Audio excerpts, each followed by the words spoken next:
তোফাজ্জল উনি চোর ছিল না। বরগুনা পাথরঘাটার সন্তান, মেধাবী সন্তান তোফাজ্জল ভাই ভালো রেজাল্ট নিয়ে পাথরঘাটা কলেজে ভর্তি হন। ঠিক ওই সময় তার ভাগ্য তার সাথে নিষ্ঠুরতা করে।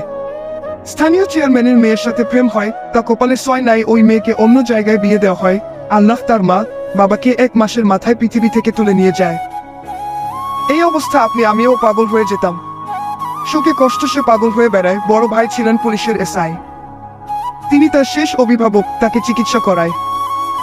রন এসে অভিভাবক এসআই কেও তুলে নেয়, কেবল পড়ে থাকে কপাল পোড়া পাগলাটা।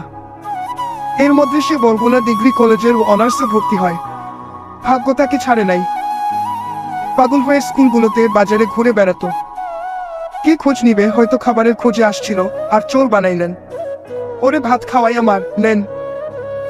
রবি ঠাকুর ঠিকই বলেছিলেন, মূর্খের দেশে কিসের বিশ্ববিদ্যালয়। এই দেশে আছে মুখস্থ বিদ্যা, সঠিক বিবেক।